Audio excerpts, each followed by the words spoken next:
창세기 7장 13절부터 24절까지 읽으실 텐데요. 단어 하나하나 뭐 이런 거 보시는 것도 중요하지만 분위기를 한번 이렇게 느껴보시면 좋겠어요.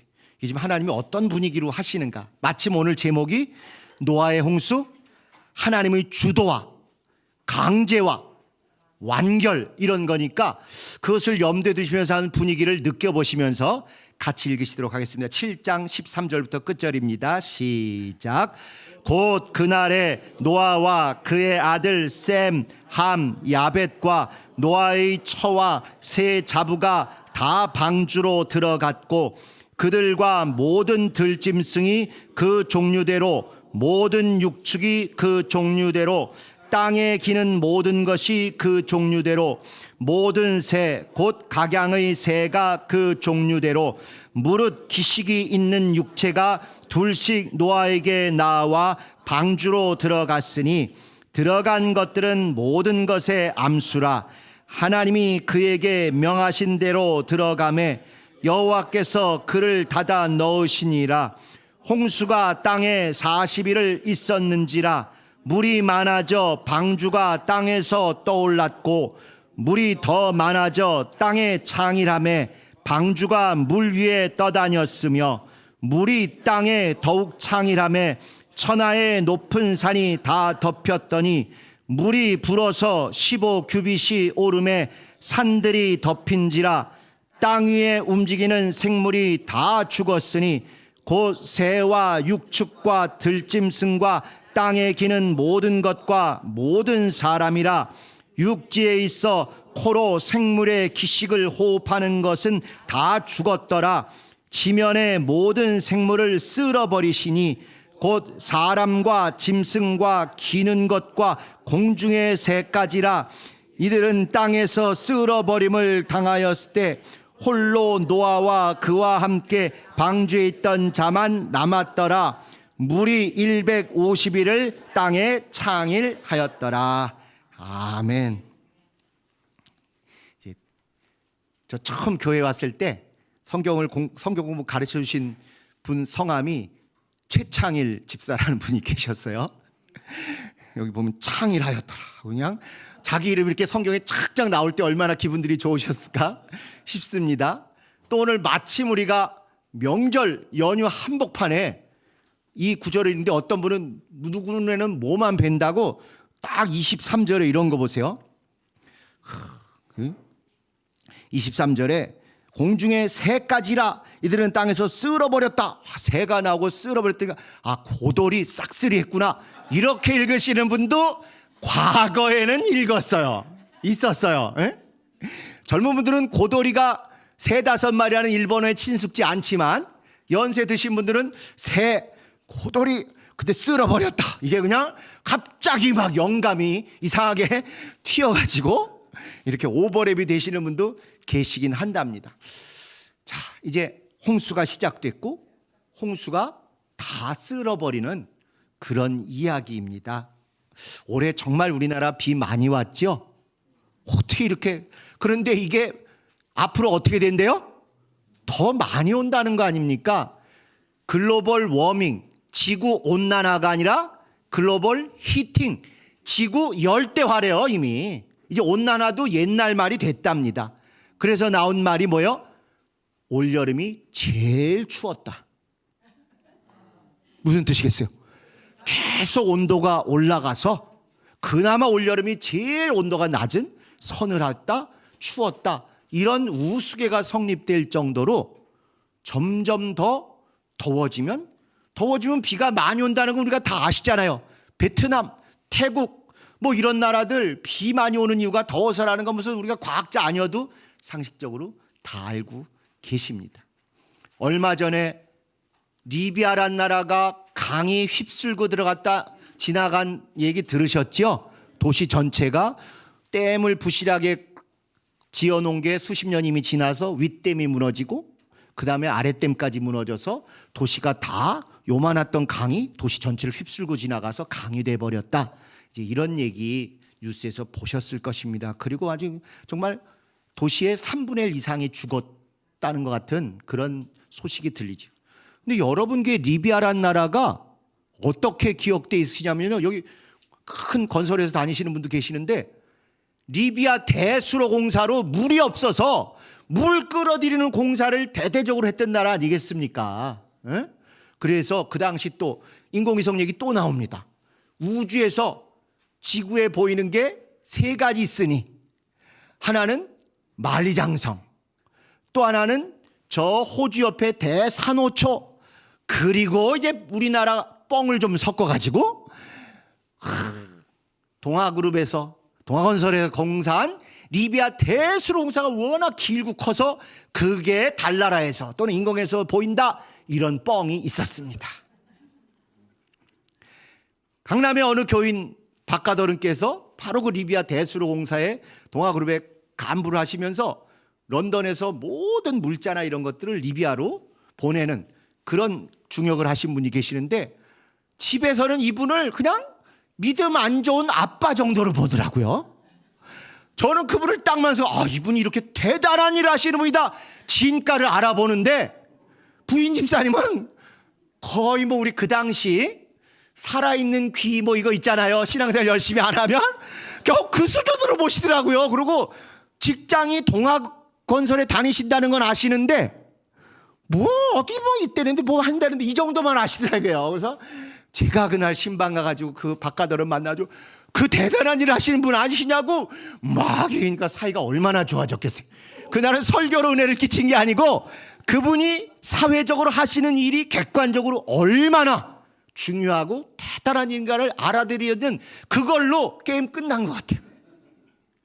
그만큼 사하라 사막 위쪽에 석유도 나고 나름 괜찮은 나라인데 물이 없어서 힘드니까 그 동서로 큰 대수로를 만들어서 그 물을 대겠다고 물이 없어서 고민했던 그 나라가 이게 물이 홍수가 날 정도로 비가 오고 그래서 수많은 목숨이 떠났다는 그 뉴스를 보고 저는 개인적으로 이거 우리 노아홍수 이거 얘기하려는데 하나님이 미리 분위기 잡으시나 그런 생각도 있었지만 리비아란 나라 또 앞으로 우리나라도 이게 물이 어떻게 될지 물난리가 어떻게 될지 또 여러분 우리나라 제일 발전한 강남 사거리에 집중호우가 오면 자동차들이 잠기고 강남의 현자라고 차 위에 올라와서 가만히 있고 핸드폰 보던 사진 보신 분도 계실 거예요.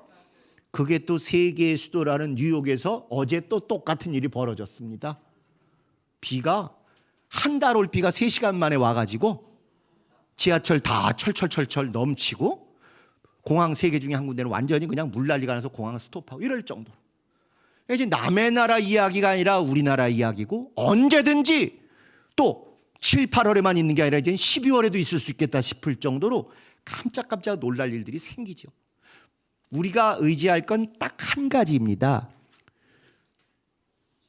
노아홍수 끝나고 나서 하나님께서 약속 하나는 해주셨어요. 내가 너희를 다시는 뭘로 멸하지 않겠다? 물로는 멸하지 않겠다. 멸하지 않겠다고는 하셨는데 죽이기는 하실 수도 있겠다 싶어요. 그리고 그거는 완전히 인류 전체를 물로 멸하지 않으시겠다는 뜻이지 정말 죄악이 이만큼 관영하고 하나님 보시기에 가지가지 일이 넘쳐나면 부분은 심판과 형벌이 피해갈 수 없을 수도 있겠다는 생각을 하게 됩니다. 보세요. 창세기 1장에 생육하고 번성하라 했더니 실제로 6장이 시작되면서 땅에 사람이 가득했다고 그랬어요. 근데 사람만 가득했대요? 모두 가득 찼대요? 죄가 또 가득 찼다는 것입니다. 분명히 하나님의 약속대로 사람이 가득 찼는데 그러니까 그 반대 어두운 측면인 죄악이 또 관영하고 가득 찼다는 거예요. 그러니까 하나님이 안 되겠다 싶으셔가지고 뭘 가득 채우셨어요? 물을 가득 채우시고 이게 원어 굳이 모르셔도 다 이렇게 하나님이 하시는 일이 꼬리에 꼬리를 물고 이렇게 지나가고 있습니다. 그리고 나서는 심판과 멸망이지만 다른 측면에서 볼 때는 새로운 창조, 새로운 시작을 위해서 물로 다 대청소하고 다시 시작하시는 이야기가 노아의 홍수 얘기입니다. 노아의 홍수라는 심판의 이야기이기도 하지만 노아의 홍수라는 재창조의 이야기이기도 하다는 것입니다. 처음 창조가 하나님께서 전적으로 이스라 해서 하신 것처럼 여긴 그보다 훨씬 더 사람이 뭔가 많이 한 것 같지만 절대로 우리가 하지 말아야 될 이야기가 뭐냐면 노아는 방주를 잘 만들어서 구원받았습니다. 이거는 빵점의 첩경이에요. 노아는 은혜를 입었더라. 노아는 은혜를 입었더라. 그런데 은혜를 입었다고 놀고 먹은 게 아니라 그 은혜를 입기까지 믿음의 행동을 끝까지 했더라. 이걸 같이 말씀하셔야 되는 것입니다. 그러니까 주일학교에서는 노아는 방주를 잘 만들어서 구원받았습니다. 이렇게 해도 크게 무리는 없을 수 있어요. 그러나 우리 같이 이제 믿음의 근본과 핵심을 조금 더 어긋나기를 원치 않는 자들은 노아는 100% 은혜를 입었다. 하나님이 노아 말고 구아를 선택하셨으면 노아는 죽고 구아가 사는 겁니다. 또 도아를 선택하셨으면 도아가 은혜를 입고 사는 것이고 다른 사람은 죽는 거예요. 은혜를 입은 거예요.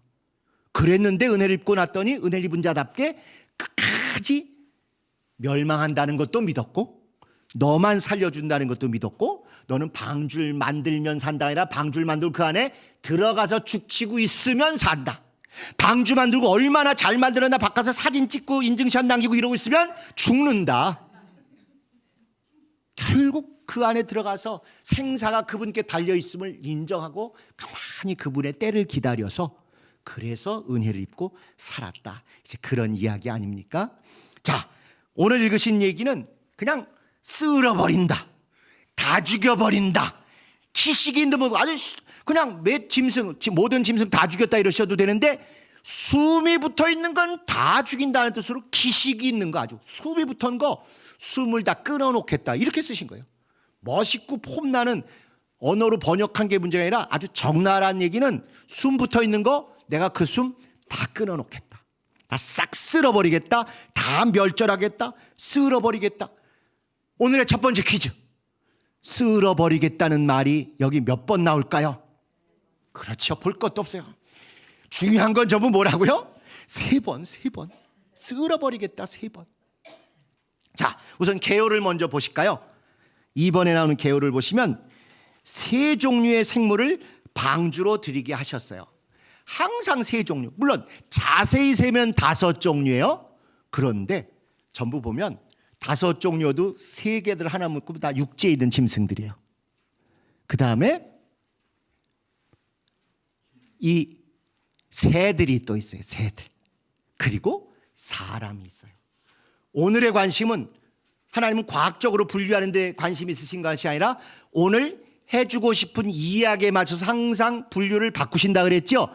3가지로 나누는 거는 항상 일정하신데 필요에 따라서 남자, 여자, 어머니 이렇게 인류는 3종류가 있는 것처럼 또 아이들한테 집에 있는 젊은이들 물어보면 삼촌, 고모, 돈 주는 이모. 이게 분류법이 왜 맞나? 삼촌, 고모 다 필요 없어. 돈 주는 이모. 3개로 나누긴 나누지만 관심은 거기 있는 거예요. 그러니까 여기도 여러 가지 5종류로 뭐 무슨 짐승 다 나누지만 딱 3개로 육지에 있는 것들 그리고 새에 있는 것들 공중에 있는 새 그리고 노아의 가족. 그런데 이 셋만 굳이 하는 이유는 뭐예요? 그 다음에 나오기 때문에 또 얘 셋이 그 다음에 등장하기 때문에 창세기 1장에 육축을 세는데 3가지로 센다고 말씀드렸어요. 육축 곧 땅의 짐승과 그 다음에 육축 그리고 땅의 짐승 그 다음에 기는 거 말씀드렸어요. 처음 듣는 것처럼 표정 관리하셔도 안 속아요. 제가 이거 드렸어요. 말씀 육축 가축 그 다음에 땅의 짐승 들짐승들 그 다음에 기는 것들. 그럼 왜 동물의 비유가 과학적으로는 딸게 많은데 요 셋만 얘기했느냐? 뒤에 나오는 선악과 이야기에 요 셋이 딱 등장하거든요. 땅의 짐승 곧 들짐승 중에 뱀이 강교하니라. 뱀이 속한 들짐승 하나님이 지으셨다. 뱀 너 기게 될 것이다. 땅에 기는 거 하나님이 지으셨다. 가죽옷을 입히셔서 은혜를 베푸셨다. 그 가죽옷 입히는 가축 육축 하나님이 지으셨다. 뒤에 등장하는 세 종류의 짐승이 있기 때문에 그래서 짐승을 창조하셨다 분류하실 때도 우리가 오늘날 과학적으로 배운 것과는 전혀 달리 이렇게 세 가지로 이미 힌트를 주셨어요. 마찬가지로 이제 여기서 힌트도 노아 가족, 그 다음에 육지에 있는 모든 종류 짐승, 그 다음에 새 이렇게 나오는 건 요 다음부터 나오는 사건에 요 또 새 등장인물이 나오기 때문에 그렇습니다. 당연히 그 다음에 땅에 8 식구가 나와서 어떻게 퍼지는 얘기하니까 노아 가족 이야기하죠. 그 다음에 짐승들 중에 정한 거 부정한 거 있으니까 그거 뭐 다 섞어서 한 쌍씩 또는 7쌍씩 했죠. 그 다음에 새는 왜 나와요? 물이 다 감했나 안 감했나 드론을 띄웠어요, 새를 날렸어요? 새를 날렸죠. 만약에 요즘 썼으면 여기 모두 실었더라가 나오는 거예요. 드론도 실었더라, 카드도 꼭 가져갔더라. 그 당시 그 사람들에게 꼭 필요한 얘기를 하시는 것입니다. 근데 뒤에 이제 우리가 살 수 있나 없나를 알아보는 가장 중요한 징표가 새를 날려서 한 거니까 그래서 새도 있더라 이렇게 얘기를 해서 이렇게 짐승을 항상 세 종류로 필요에 맞춰서 이렇게 구분해서 성경을 쓰는 겁니다. 자, 그 다음에 7일과 7일의 기다림 후에 40일 동안 비가 내렸다.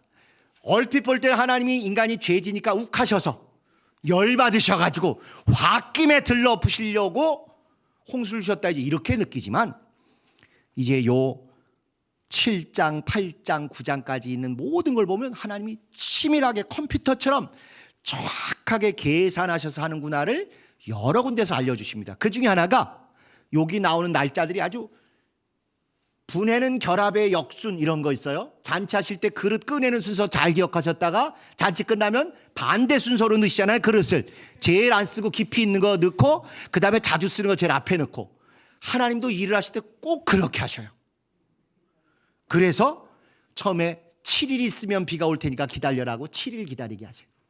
그 다음에 또 들어가서 7일 동안 죽치고 있으라는 거예요. 이게 좀 죽을 맛입니다. 7일 동안 비 올 테니까 기다려라. 진짜 7일 후에 오나 안 오나부터 시작해서 그 전에 오면 어떡하나? 우리가 혹시 잘못 센 거 아닌가? 뭐 이런 거 있어요. 그리고 나서 실제로 비가 막 억수같이 쏟아진 건 40일 동안 비가 쏟아졌습니다. 7일, 7일, 40일. 다 이거 성경에서 유명한 숫자들이잖아요. 7, 7, 40일. 그리고 나서 여러분 비가 딱 그치면 물이 확 줄어요? 아니면 계속 늘어요?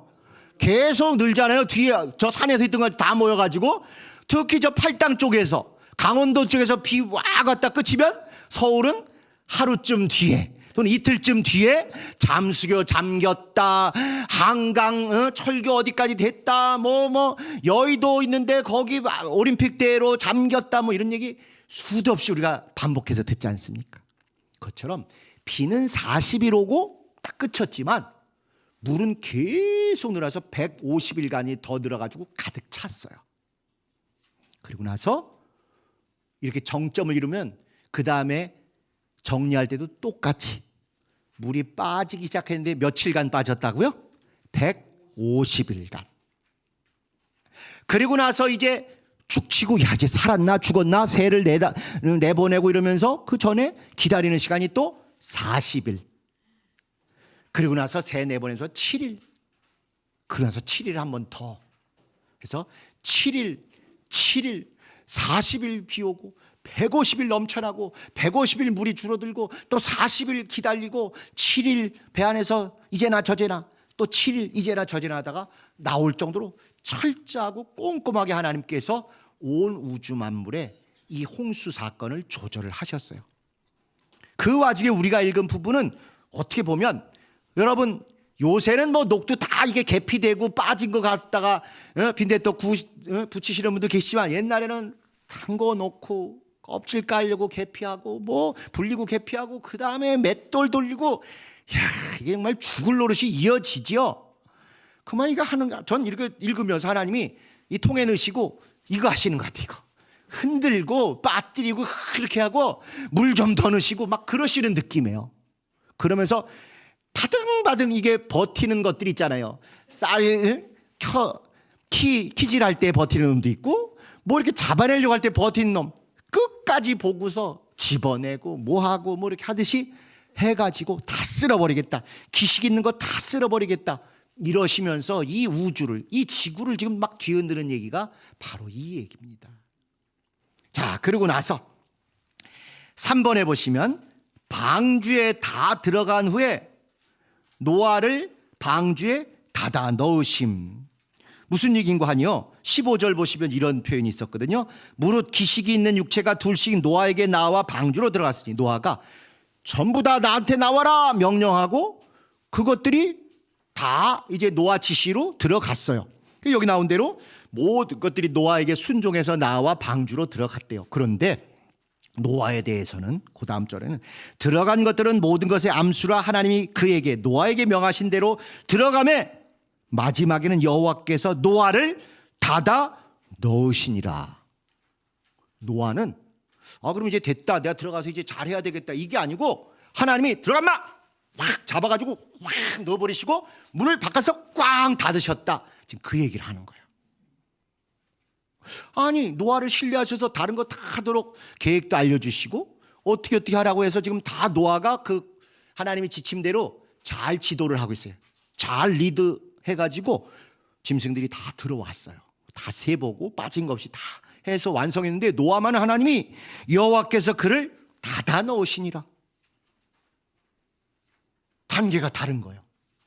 하나님이 완전히 주도하시고 이렇게 강제로 막 밀어넣으시고 나서는 그 다음에는 문을 바깥에서 아니면 열지 못하게, 이런 정도로 노아의 그 다음부터는 노력이 요만큼도 들어갈 여지가 아예 없게 그렇게 해버리셨어요.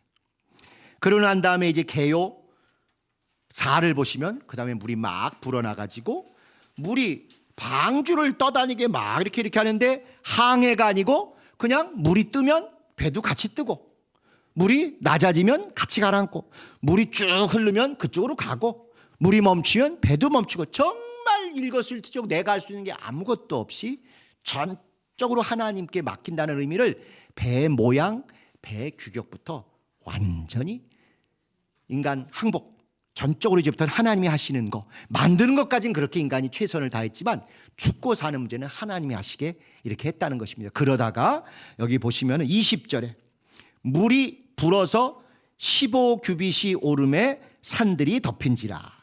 그 앞에는 물이 땅에 더욱 창이라매 천하의 높은 산이 다 덮였더니, 천하의 높은 산이 다 덮였대요 이제. 그런데 거기에 멈추지 않고 더 물이 불어나서 15규빗쯤 더 올라갔다는 것입니다. 그러니까 진짜 이렇게 지구 어디를 봐도 뾰죽 튀어나온 게 없었던 것 같아요. 자, 그러고 나서 마지막 5번에 보시면, 개요 5번을 보시면 물이 150일 동안 땅의 창이라매 지면의 모든 생물을 다 죽이니라. 이제 다 죽었대요. 뭐만 살아남았다고요? 물고기만. 그럼 물고기는 그때부터 1년 내내 뷔페 식당을 출입하는 거 아니겠어요? 온갖 종류를 골라 먹고 무료로 무한 리필 즐겼겠죠. 그래서 고래가 자, 여기서 이제 주일학교 수준으로 우리가 내려가면 상상해 할 온갖 재밌는 얘기들이 참 많습니다. 질문, 이제 이런 게 있으면 이제 질문들이 있어요. 질문들 맨날 우리가 들어서 안다, 수동적으로만 듣고 끝나는 게 아니라 진짠가? 그때 얘는 어땠을까? 저런 일은 어땠을까? 이런 궁금증이 나오셔야 여러분이 젊은 거예요. 진짜 나이는 숫자에 불과한 게 아닐 때도 있지만 젊었나 늙었나 낡았나 갓나를 볼 때 보면 호기심이 여전히 있으면 젊으신 분이에요. 진짜로. 이게 왜 이랬을까? 궁금하다. 이때 어땠을까? 그게 세상 이시도 그렇지만 특별히 하나님과 관계돼서 이때 하나님 마음은 어떠셨을까? 아니, 하나님이 후회 안 하신다는데 후회 팍팍 하셨는데 그럼 우리 잘못이 아니고 하나님 잘못인가? 이런 궁금증이 있으셔야 돼요. 그리고 그걸 물으셔야 돼요. 하나님한테 대놓고 당당하게. 하나님, 뭐 우리 완벽하게 하나님 형상으로 지으셨다는데 왜 죄 짓게 하셨어요? 후회도 없으시고 모든 게 온전하신 분이 왜 그런 후회하시고 한탄하시고 그러셨어요? 물으셔야 돼요. 그리고 물론 그런 것들을 깨닫게 되는 건 성경을 통해서도 깨달으시지만 역시 부모 심정이 돼보셔야 깨닫게 되는 게 상당히 많습니다. 에이, 이거 사 나가 뒤져라. 호적에서 너 판다. 이랬다고 나간 놈들 치고 효자가 어디 있습니까? 그때는 불효가 최고의 효도 아니겠어요? 나가랜다고 나간 놈들은 이거 다 부모 가슴에 못질하는 놈들 아니겠어요? 저도 그래 나가랜다고 나갔다는 이렇게 그냥 사태가 이렇게 됐었습니다만은 어쨌건 호적에서 판다 그런다고 파라고 얼굴 바짝 들면 되겠어요? 안 되겠어요? 안 되죠. 또 전 그랬다가 이게 이렇게 사태가 심각하게 되기도 했고요. 자, 질문. 방주의 짐승들을 여러 종류를 실었는데 이 실은 목적이 걔네들을 구원하기 위한 걸까요? 구원용? 식량으로 쓰기 위한 걸까요? 식량용? 제사 지낸 제물로 쓰기 위한 제물용이었을까요? 아니면 그 종류 종자가 끊어지지 않고 보존되도록 하기 위한 보존용이었을까요? 다지요. 그런데 우리는 이미 그래도 설명과 본문을 계속해서 이렇게 엇물려 가면서 보셨으니까 이게 네 가지 다다 이렇게 하지만 실제 주일학교 때 배운 사람들이나 단편적으로 설교를 들으시는 분들은 이 중에 한두 개만 자꾸 선택을 하시더라고요. 네 가지 다입니다. 구원을 위해서, 또 먹고 살기 위해서, 또 제물을 드리기 위해서 여러 가지 용도로 다 이런 짐승들이 필요했던 것이죠. 두 번째 질문. 하나님이 쓸어버리라는 센 표현을 3번이나 하신 이유는 뭘까요? 사실은 6장 우리가 읽은 데 말고 7장 말고 6장에 죄악이 관영하여다 쓸어버리라 한 번 더 이미 그 앞에서 하셨어요. 한번 하시고 여기 구체적으로 물로 쓸어버리실 때 다시 한번 이게 확실히 내가 하고야 말 것이다. 이걸 보여주시려고 3번씩 하신 것입니다. 화나서 그냥 그때만이 아니라 한다. 하고야 만다. 반드시 한다. 이런 뜻으로 중요한 표현들은 꼭 3번씩 하셔요. 나쁜 것만 3번이 아니라 좋은 것도 3번씩 하십니다. 그래서 우리 신약의 축도는 고린도후서 13장 13절에 나오는 구절을 가지고 하지만 구약의 그 신명기 6장에 보면 제사장의 기도, 제사장의 축복이라는 게 나와요. 너에게 은혜 베푸시기를 원한다 하는 이 축도도 그래서 꼭 삼중적으로 3번을 하는 것입니다. 이건 반드시 한다, 꼭 한다, 하고야 만다라는 뜻으로, 복을 주고야 만다는 뜻으로 이렇게 소중한 것이서 하나님이 꼭 3번씩 말씀을 하셔요. 그런데 여기는 불행하게도 쓸어버린다, 아주 싹 쓸어버린다, 하나도 안 남고 완전히 다 쓸어버리겠다, 이렇게 하시는 거예요. 죄악이 그만큼 하나님을 견딜 수 없을 정도로 그렇게 죄악이 관영하고 가증했던 걸 아주 단적으로 보여주는 것이죠. 3번, 도대체 비가 며칠이나 얼마만큼이나 온 것입니까? 아까 말씀드린 대로 비 자체가 막 쏟아지는 건 40일이지만 그중에 그 전에 준비 작업 또는 예고 이런 것처럼 7일 2번 기다리게 한 다음에 40일 오고 비 그치고도 물이 계속 불어났다가 물이 빠져나가는 것도 역시 150일, 그리고 40일을 또 말랐나 안 말랐나 기다리는 거, 그 다음에 새해를 내보내면서 확인하는 거 7일 40일 150일 40일 7일 이렇게 아주 철저히 완벽하게 모든 걸 물로 다 가득 채워서 쓸어버리신 거예요. 사실은 그렇기 때문에 우리 기독교인들은 음식을 먹을 때 물에 말아 드시면 안 좋아요. 노아 홍수가 자꾸 트라우마가 생각나가지고 막 드셔도 돼요. 음식은 다 정결하니까. 이제 어떤 애가 그래요. 이게 홍수 생각나서 이게 물에 안 말아 먹는다는 애가 있습니다. 얼마나 성경적입니까? 솔직히 우리보다 더 성경적이죠. 조금 방향을 잘못 잡아서 그렇지 그만큼 성경에 있는 이야기를 아주 무겁게 진지하게 받아들이니까 그렇게 되는 것입니다.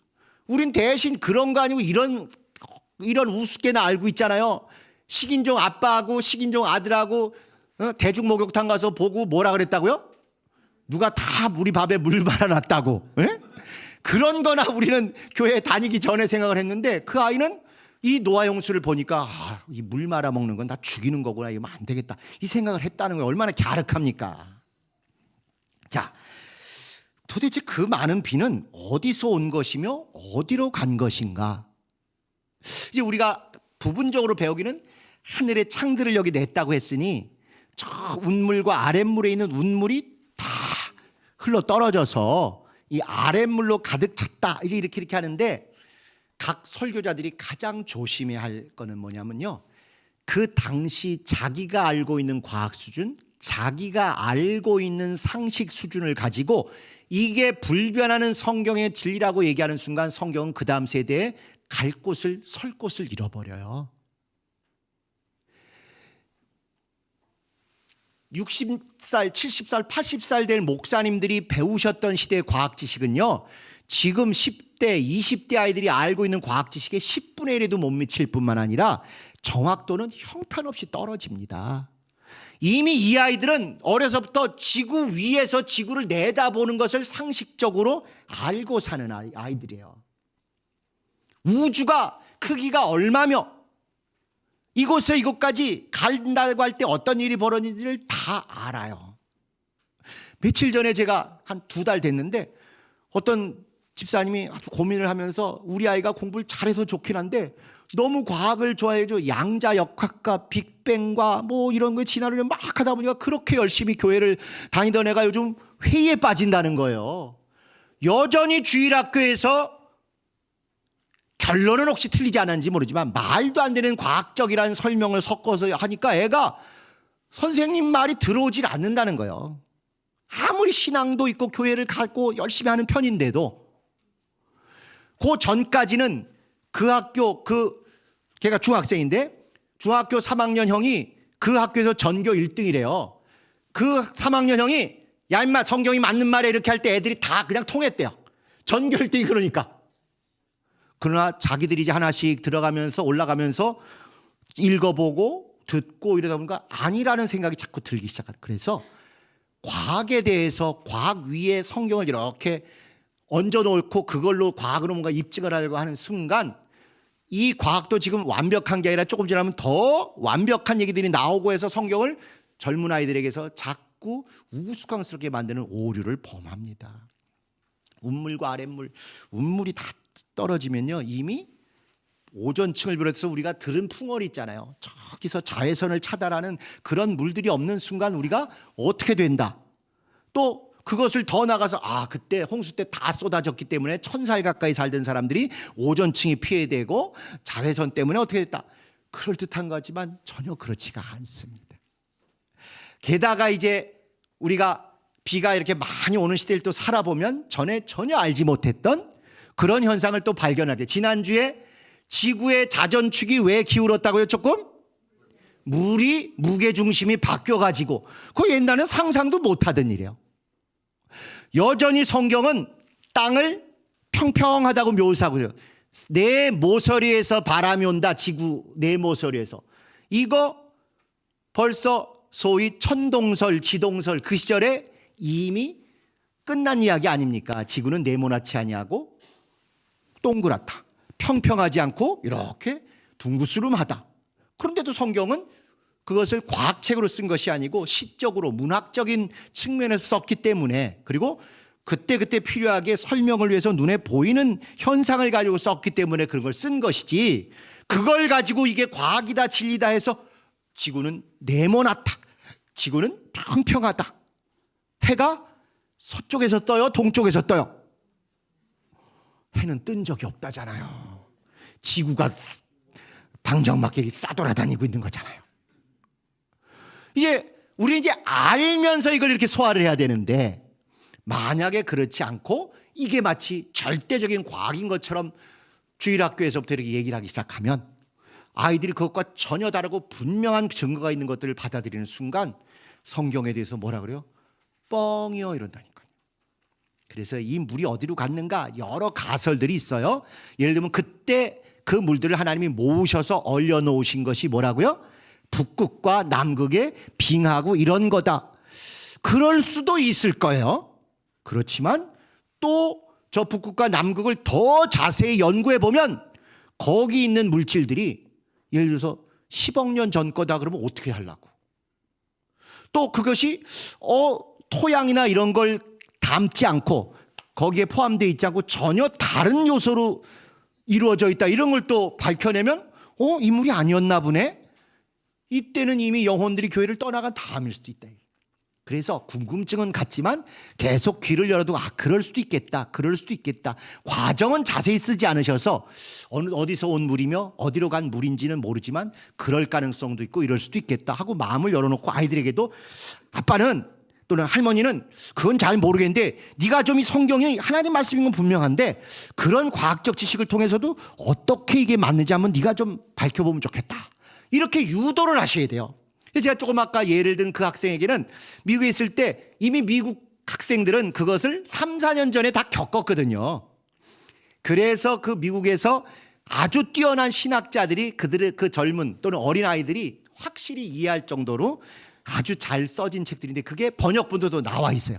그래서 그 어머니에게 그 책을 소개해드리고 그 다음에 다른 책 하나 해서 한 3권을 소개해드리고 요거를 요 순서로 읽도록 하십시오. 그러면 걔가 혹해가지고 막 눈에 빛이 나고 더 알려 그럴 것입니다. 그럴 때는 야, 이거 아직 우리나라는 기독교 후진국이라 번역이 안 돼 있대. 네가 영어를 조금만 더 열심히 하면 바로 따끈따끈한 영어 책을 읽을 수 있대. 그렇게 해서 영어를 확 점수를 올리는 쪽으로 유도하시옵소서. 엄마가 얼굴이 확 피더라고요. 우리 교회는 아니에요. 딴 교회냐. 그래서 일주일 후에 만났더니 애가 그날 저녁에 바로 그 책 사서 주문시켜가지고 한국은 드담이면 오지 않습니까? 그거 보고 3권 다 본 다음에 영어 공부에 발동이 걸렸답니다. 이게 은혜 아니겠습니까? 이게. 그래서 이런 과학적인 것들, 제가 그런 표현 말씀드렸을 거예요. 노벨상의 여러 분야 과학적인 업적을 이룬 사람들 준 상 중에 어려서 교회 학교를 다니면서 읽었던 성경 구절이 궁금해서 이게 진짠가 알아보려고 평생 그 분야를 연구해서 노벨상 탄 사람이 20 몇 명이에요. 어떤 그 기록에는 한 4분의 1에서 3분의 1 정도가 그런 어린 시절에, 왜냐하면 서양 사람들이 다 기독교 문화에서 자랐지 않겠습니까? 그때 들었던 게 이게 진짠가 긴가민가 하기도 하고, 선생님이 진짜라으니까 나는 이걸 한번 증명해 보고 싶다, 이래가지고 그걸 밝혀서 노벨상을 탄 학자들이 서양엔 많습니다. 그런 나름 하나님의 말씀이기 때문에 위력도 있지만, 그러나 이거를 괜히 과학책 수준으로 이렇게 떨어뜨려 놓고 보면 그 과학의 발전에서 전에 알고 있던 상식이 오류가 있다고 할 때 괜히 하나님의 말씀까지 이상한 처지가 될 수 있다. 이런 걸 한번 좀 염두에 두시면 되겠고, 젊은 아이들에게는 잘 공부하고 잘 알아서 할머니한테 할아버지한테 이거 좀 설명해 주라. 이게 과학자들도 노벨상 탄 사람 중에도 이런 구절 증명하겠다고 해서 그거 증명도 했을 뿐만 아니라 상까지 탄 사람도 있다니, 너 이쪽에 흥미가 있으면 좀 그렇게 해서 할머니한테 할아버지한테 설명 잘 해주면 너무 좋을 것 같아. 그리고 그렇게 공부 잘하면 막 아주 세상에서 잘 된대. 이렇게 은혜롭게 꼬셔주시기를 간곡히 부탁드립니다. 네. 공부는요 요령이에요. 요령. 최고 모범 답안 중에 모범 답안인 성경이라도 이렇게 들어와 있으면 괜히 우왕좌왕하지 않고 정말 귀한 것들을 아주 크게 이미 금수저처럼 가지고 시작할 수도 있는 것입니다. 자, 5번 질문의 5번, 물이 모든 산을 덮었다면 에베레스트 산도 덮인 것인가? 또 우리가 아는 수준에서 제일 높은 산이 에베레스트 산이잖아요. 8,848m. 그러면 그 산 물에 잠겼을까? 뭐 잠겼을 것 같아요. 천하에 다 잠겼다고 했으니까. 또 본 사람이 없기도 하고. 근데 문제는 이제 방주가 나중에 그 8장, 다음 주에 보실 8장의 4절에 보시면 7월 곧 그 달 17일에 방주가 아라랏산에 머물렀으며 아라랏산에 멈췄다고 나오지 않습니까? 그 다음에 우리가 아까 읽은 데 보면 모든 천하의 높은 산이 다 덮였더니 물이 불어서 15규빗이 오름에 산들이 다 덮였다. 어디까지 왔느냐? 모든 제일 높은 산을 다 덮고 더해서 15규빗이 더 물이 가득 찼다. 이렇게 기록이 돼 있어요.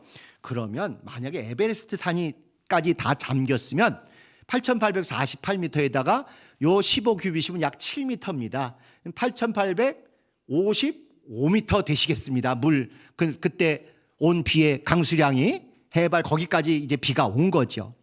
만약에 그 산에는 원래 사람도 안 살고 있기 때문에 혹시 그냥 아라랏산을 염두에 두고 만약에 이게 한 거라면, 그래도 웬만한 산 다 아라랏산은 약 5,140m 내외예요. 그러니까 거기에다가 7m쯤 더했으면 넉넉 잡고 5,150m 되는 것입니다.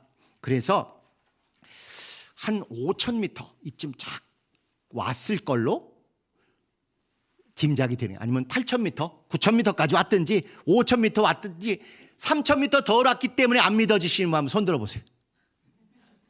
그 정도는 봐주실 수 있죠? 예? 3,000m 아니라 5,000m 왔으면 이미 다 게임 끝난 거 아니겠습니까?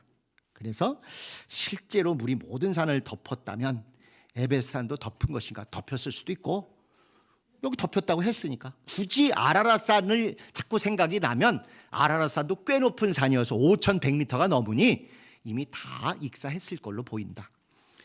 6절에 보시면 물고기들은 진짜로 다 무사했을까? 모르겠어요. 물고기한테 물어보세요. 요새 동물들하고 이게 대화가 되시는 분들이 계시더라고요. 반려동물들 키우시면서 이렇게 하는데, 물고기들도 아마 그 경랑에는 이게 알 낳고 이런 것들이 제대로 순환도 되고 이렇게 멈춘 물도 있어야 되고 하는데 조금 힘들 물고기들도 있지 않았을까? 그러니까 어쨌건 오늘날 우리에게 다양하게 전해져 온 물고기들은 사실은 창세기 1장에 생육하고 번성하라, 이 말을 더 적나라한 말로 뭐예요? 알까라 이거잖아요. 알까라. 네? 그때 그 명령을 한 번 들은 이후로 수천 년이 된지 수만 년이 된지 모르지만 지금도 순종하고 있는 거예요. 매번 암컷이 나올 때마다 너 생육하고 번성 이렇게 계명을 주셨겠어요? 창세기 1장에 한 번 창조하시면서 생육하고 번성하라, 바다에 가득 차라, 이렇게 한 번 말씀하셨더니 지금도 그 물고기들은 그 명령을 듣고 순종하여 여전히 알을 계속 낳고 있는 것입니다. 죽으라고 말 안 듣는 유일한 피조물이 뭐라고요? 인간. 오늘 11시 예배 우리 김익현 목사님께서 잘 설명해 주신 대로 행복하게 잘 살라고 만들어 주셨건만, 아니 돈 내고 딴 걸 사 먹지 말이야. 그 선악과를 그걸 그냥 먹지 말라는데 굳이 따먹는 바람에 잘못하면 지 혼자 망하지. 모든 땅과 거기에 속한 만물들이 다 망하고 고통하고 탄식하여 하나님의 아들이 나타나셔서 이 모든 것이 정상화되도록 신원해 주시기를 기다린다 하는 그 얘기입니다. 그런데 기다리면서도 이들은 그때 들었던 그 명령을 지금도 순종해서 계속 하는 거예요. 계속 몇억 마리씩 그렇게 알을 까고 또 잡아먹히고 어떻게 돼도 또 거기서 생선이 나오고 또 나오고 이렇게 되는 거죠. 유일하게 인간만 대놓고 하나님께 직접 보고 들어도 그걸 거절하고 불순종합니다. 그러다 보면 유일하게 인간만 발정이가 없는 이상한 짐승이라고 말씀드렸잖아요. 모든 짐승들은 때가 되어서 생육하고 번성할 때가 되어서 신의 명령에 순종해서 그렇게 짝짓기를 하는데, 인간만은 희도 때도 없이, 게다가 또 자기 거 아니고 남의 것까지 건드리고 선을 넘고 이런 몹쓸 짓을 하는 게 이게 인간이, 이게 정말 대단한 피조물인 건 분명해요. 하나님의 형상을 따라 지으셨다는 면에서도 엄청 대단한 플러스지만, 하나님을 대놓고 맞짱 뜨고 맞서고 거역하고 그리고 또 원망까지 하고 삿대질하고 대드는 것 같은 그런 짓도 하고 또 그 하나님을 피해서 숨겠다고 도망까지 가요. 뿐만 아니라 모든 짐승은 과식을 하는데 인간만 과식을 한다고 말씀드렸잖아요. 그냥 탐욕으로 먹는 거예요. 건강과 생존을 위해서 먹는 게 아니라 남 못 먹게 하려고. 형제 많은 집들은 다 아실 거예요. 누구 못 먹게 하려고 있는 수가 그냥 다 자기 입에 집어넣어. 짐승은 안 그런다니까요. 그러니까 짐승만도 못한 짓을 하는 거예요. 하나님의 형상을 따라 하나님 수준으로 살도록 지으셨건만 선악과 범죄를 저지르고 난 이유는 짐승보다도, 짐승은 다스리라고 했는데 다스림 받는 그 짐승보다 못한 수준이 돼서 유일하게 과식을 하는 짐승보다 못한 놈이요, 유일하게 발정이 없이 아무 때나 선을 넘고 아무 때나 남의 짝을 건드리는 몹쓸 놈이 된 것입니다. 왜? 다스리라는 뱀에 속아서 오히려 다스림을 받을 존재가 돼버렸으니까 결국 하는 짓도 짐승만도 못한 존재가 됐죠. 다시 한번 그걸 하나님께서 만회시켜 주시려고 홍수를 일으키는 과정을 통해서 노아가 그들을 다 모아들이고 또 다 풀어준 다음에 노아에게 두려움을 갖도록까지 하셨어요. 함부로 못하도록. 노아가 마치 이 땅에서는 창조주 같은 일을 대행하고 대제사장같이 하나님과 이들 사이를 화목하게 유지하는 그 일을 하게 하신 게 노아의 홍수의 진정한 하나님의 궁극적인 뜻입니다. 심판, 멸망, 구원 이 정도가 아니라 다시 노아로 대표되는 인간을 하나님의 대행자, 짐승을 다스리고 지배하고 통치하고 온 우주의 생사를 책임지는 그런 존재로 지으셨어요. 그런데 그 이후 인간들이 자연을 너무 착취만 했던 거죠. 잘 관리하고 정말 좋은 농부, 좋은 과원직이, 좋은 그 소 키우시는 분들은 함부로 안 대하잖아요. 잘 내서 개를 계속 알이 잘 낳게 되고 새끼 잘 치고 열매 잘 맺고 소득이 계속 반복되게 해야 되는데 그냥 탐욕이 가득하니까 과식을 하는 그 마음과 똑같이 착취하고 땅을 황폐하게 하고 다 뽑아먹고 이런 짓을 한 게 우리 인간의 그 모습입니다. 노아를 통해서 그 일 하지 말고 아담같이 완벽한 일을 하도록 기대하셨건만 여전히 또 실패의 길을 또 가게 됐던 거죠. 자, 질문의 7번째. 노아 홍수 때 죽은 짐승들, 썩은 시체들은 나중에 석유가 되었을까요? 아니 이런 이론 안 들어보셨나요? 석유가 뭐냐고 물으신다면 유기물들, 짐승들이 오랜 기간 땅에 많이 묻히고 압력과 고열로 찢어져 가지고 그냥 흑염소 이게 짜서 나오는 것 같이 이렇게 나왔다고 저도 그렇게 배웠으니까. 그래서 생각해 보면 한반도에선 홍수가 안 났나? 이게 우리 제일 원망스럽고 제일 한탄스러운 게 뭐예요? 석유 한 방울이잖아요. 그러면 그때 땅에 생육하고 번성하라고 했는데 여기까지 안 왔나? 우린 석유가 어떻게 된 건가? 그럼 또 아라랏산이나 이런 데는 또 왜 석유가 없고 그 옆에 주변 나라들 이란, 물론 아라랏산인 데가 이란, 이라크 요 국경에 있어요. 거기 하여튼 이스라엘 땅에는 또 없고 석유가 이스라엘의 왼수인 어느 땅에 많아요? 아랍 사람의 땅에는 또 그렇게 많아요. 그러면 이게 도대체 이게 석유가 이걸로 됐으면 이게 어떻게 된 건가? 하나님이 그런 조절 하나 제대로 못 해주시나? 그런 궁금증이 납니다, 사실. 그런데 그 당시 우리의 과학 수준이 그랬던 것이고요.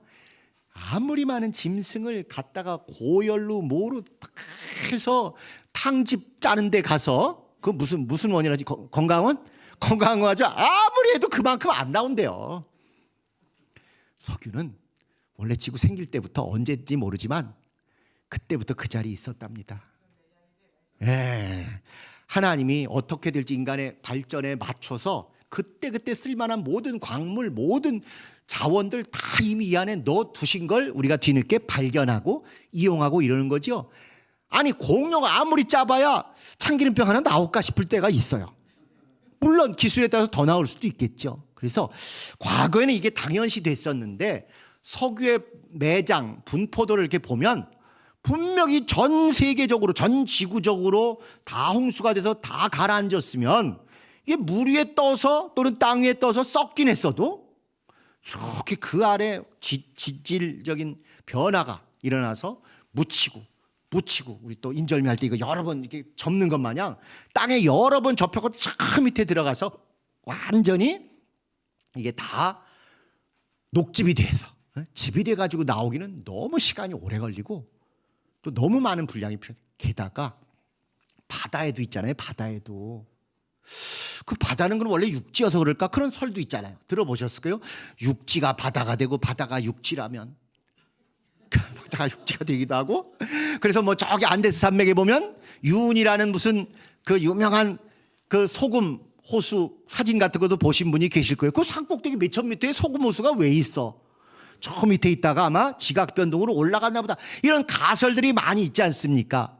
홍수가 분명히 있긴 있었는데 그리고 바다와 땅이 격변을 일으켜서 뭐 뒤바뀔 수도 있겠다. 여러 가지 생각하지만 석유가 이것들이 죽어서 됐을까? 이것도 정답이 뭔지는 모르지만 적어도 우리가 쉽게 생각하듯 그게 다 들어가서 석유가 됐다 이렇게 쉽게 얘기하면 애들이 웃을 수 있다. 이제 이런 정도로 요건 지나가도록 하겠습니다. 되셨죠? 자, 이렇게 해서 여기 나온 주요한 얘기들이 전부 뭐냐면 노아의 홍수는 하나님이 일방적으로 내가 하겠다 하고 날짜도 정하시고 이렇게 기간도 다 칼날같이 7날, 7날, 40일, 150일, 150일, 40일, 7일, 7일 이렇게 주도해서 나가셨을 뿐만 아니라 여호와께서 그를 닫아 넣으시니라. 아무리 노아가 대단한 일한 것도 결국 하나님이 일방적으로 밀어 넣으셨다는 거. 그리고 그 다음에 다 싹 쓸어서 죽여버리겠다. 아주 싹 쓸어버리겠다. 싹 쓸어 없애겠다. 3번을 반복하실 만큼 아주 완벽하게 완결지어 버리시겠다고 하나님이 선언하신 거예요. 인간의 노력이 1도 개입할 여지가 없이 이렇게 하신 것입니다. 그래서 이제 요약을 보시면 하나님의 주도와 강제와 완결로 홍수 속에서 이루어지는 건 멸망만 있는 게 아니라 구원도 있고 다시 대청소한 다음에 재창조도 있고 또 은혜로 살아남는 것도 있지만 감옥같이 거기 갇혀서 죽느냐 사느냐를 하나님께 맡기는 이런 가장 고통스러운 순간도 있고 이런 양면을 이제부터 다 보셔야 사실은 여러분이 인생사를 경험하시면서는 다 새옹지마 같은 것들을 경험하셨기 때문에 인생의 여러 가지를 양면적으로 보시는 건 다 잘하셔요. 성경도 우리 이야기입니다. 양면을 항상 이렇게 같이 보셔야 내가 정말 성경 보는 게 하나 업그레이드 되었다 이렇게 말씀하실 수 있을 것 같아요. 요약 2번째, 하나님이 전적으로 이끄시는 방주의 범사의 특별함. 모양도 그 판자떼기처럼 이렇게 아주 납작하다고 말씀드렸죠. 그리고 또 유선형일 필요 없이 쫙 붙어서 항해가 아니라 잘 물에 뒤집히지 않게 잘 가는 거여야 된다는 말씀도 드렸어요. 그러면 방주에 키가 있을까요? 없을까요? 없어요. 배에 제일 중요한 키인데 키 얘기가 없어요. 노는 있을까요? 없을까요? 없어요. 없어. 창문은 어디 나 있다고요? 하늘 보는 쪽으로. 그 다음에 모든 것들이 이렇게 나무로 지은 배들이 다 썩는데 왜 썩지도 않고 새지도 않았겠어요? 역청을 잘 발라서. 뿐만 아니라 여러분 마지막 하나님이 이건 전적으로 내가 하리다 하는 걸 보여주시는 게 아까 거듭 강조해드린 대로 밖에서 닫아 넣으시니라. 밖에서 닫아 넣으시니라. 다 노아강 같지만 그거 다 필요 없고 마지막 노아는 하나님이 밀어 넣으시고 그 다음에 문을 닫으셨대. 외국인들이 제일 이해 못하는 우리말 중에 하나도 이거예요. 야, 문 닫고 들어와. 아이, 문 닫고 어떻게 들어와요? 문 닫고. 그래도 우리는 개떡같이 그렇게 말해도 찰떡같이 다 알아들어요. 어? 문 닫고 들어오가 말은 그렇게 이제 들어와서 문을 닫아놓고 여기로 와라 이거지요. 그래서 이제 영어는 조금 더 우리보다는 좀 분석적으로 close the door behind you. 너의 뒤에 문을 닫아라. behind you. 너 뒤쪽에 문은 닫은 채로 둬라. 요렇게 해요. 이걸 처음 저도 배우는 순간 야, 이게 누구 잘잘못을 누가 더 낫고 못 낫고를 떠나서 관점이 다르구나. 근데 딱 여기가 이거예요. 우리도 또 모순되게 했는데 우리는 아무 의심이 없잖아요. 어떻게 돼 있어요? 닫아 넣으니라 돼 있잖아요. 조금 아까 읽었던 닫고 어떻게 넣어? 그래서 넣고 닫으니라. 넣고 닫으니라인데 우리 그래 다 통해. 그냥 절대 이걸 가지고 의심하는 사람은 저같이 삐딱한 사람 아니면 아무도 없어요. 다 믿어. 이렇게 해서 이제 노아 홍수를 통해서 자 이런 일이 벌어졌습니다. 여러분 무드셀라 설명을 드릴 때 가장 장수한 사람이잖아요. 그럼 이제 오늘날 우리가 무슨 일을 하더라도 오래 장수와 관계된 어떤 일을 할 때 그 프로젝트 이름을 뭐라고 붙인다고요? 다 무드셀라라고 붙인다고 그런 말씀을 드렸죠.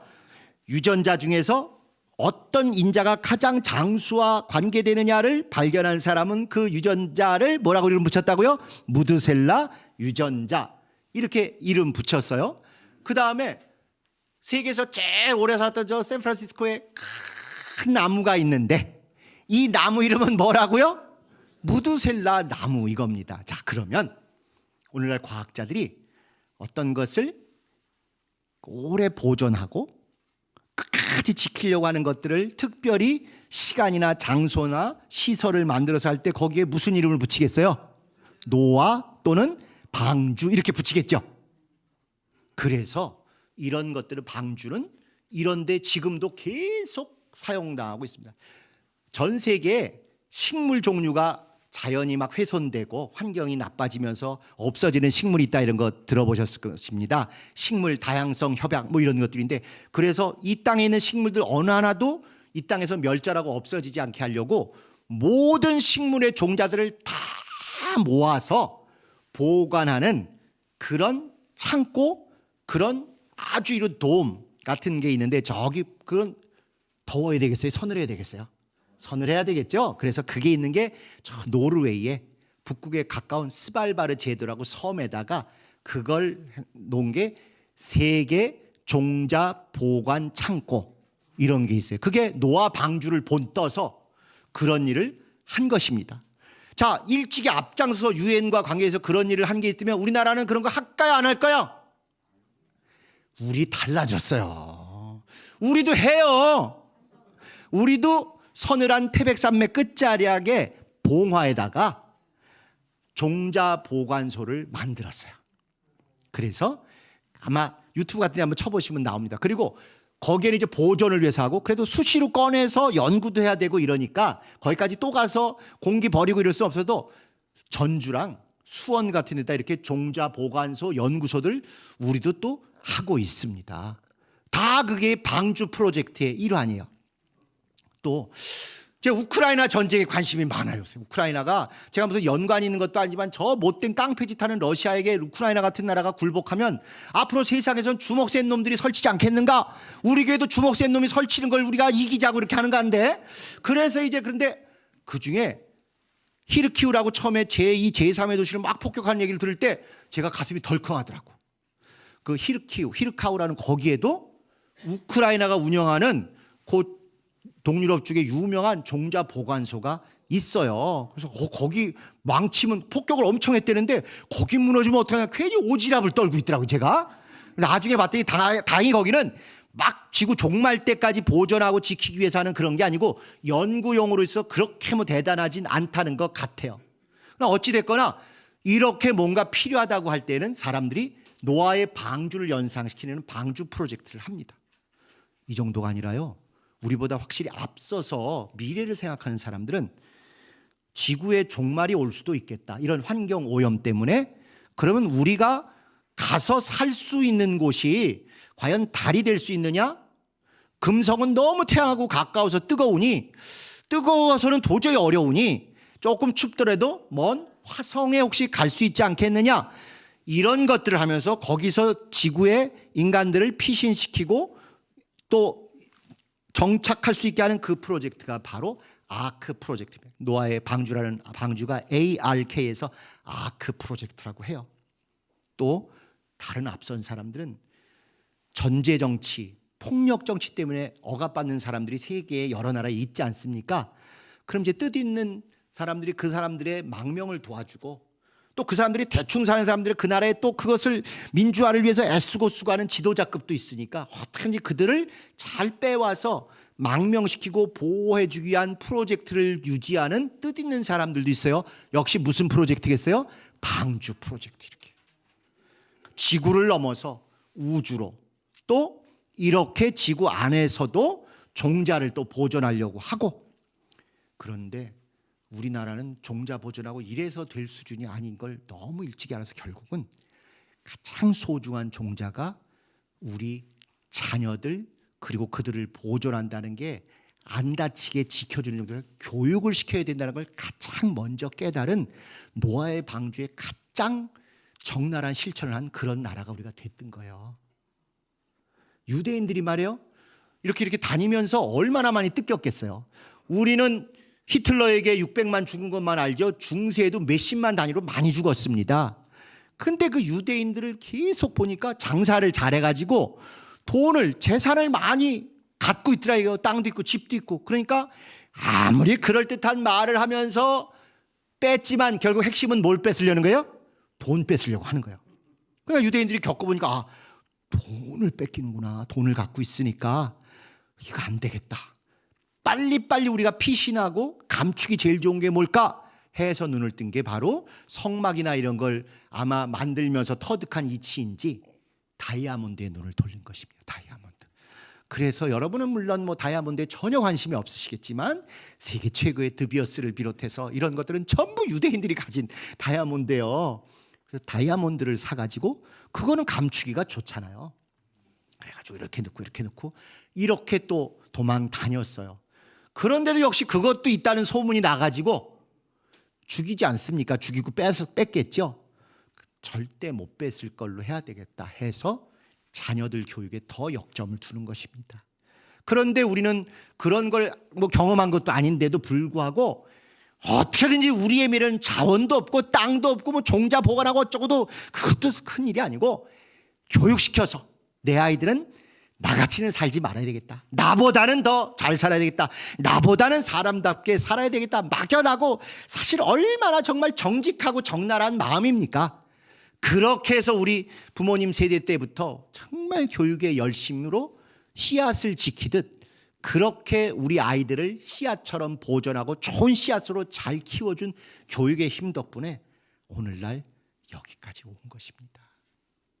전쟁이 나서 6.25로 저 부산까지 밀렸어도 거기서도 포기하지 않고 어떻게든지 교육만은 시키고 다 올라와서 힘든데도 다 안 되면 가족 중에 한 명만이라도 어떻게든지 교육을 시켜서 우리가 정말 사람답게 살려고 했던 것이 점점 돈을 버는 거를 앞서는 거에 넘어서 이제 문화까지도 이렇게 세계적으로 참 정말 정직하게 드러내는 이런 좋은 시절이 왔습니다.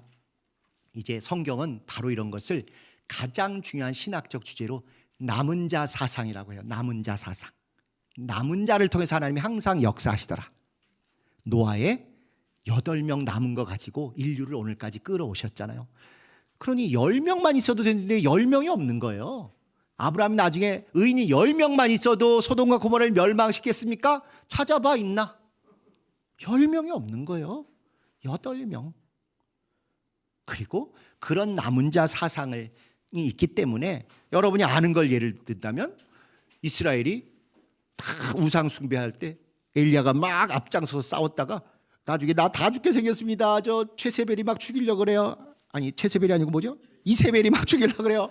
그리고 징징징징 할 때 숨겨둔 의인 몇 명 있다고요? 7,000명이 있다. 7,000명 있다. 너 혼자 아니다. 숨겨두고 보존해 주시고 잘 지키신 방주 안에 있는 것처럼 곡식 안에 종자 보호하는 그 종자 프로젝트 안에 있는 그 종자처럼 있다. 그들과 함께 너희가 할 수 있을 것이다.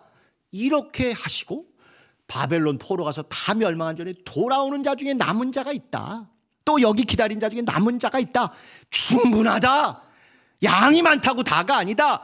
제대로 아주 잘 건조되고 정말 영양가 있는 그런 씨앗 하나만 있으면 산다. 모든 짐승이 건강한 짐승 암수 한 컷씩만 있으면 암수 한 쌍씩만 있으면 이렇게 온 지구의 모든 식물이 동물이 다 살았던 것과 같다. 이걸 우리에게 알려주시는 것입니다. 우리 처음에 시작했을 때보다 개혁에 앞장섰던 분들이 많이 줄어서 섭섭하고 되나 이러지만 정말 여러분이 보실 때도 이제 예선 1, 2, 3차 예선 다 끝나고 마지막 결선만 남은 것 같아요. 충분합니다. 지금 남으신 여러분들로 충분합니다.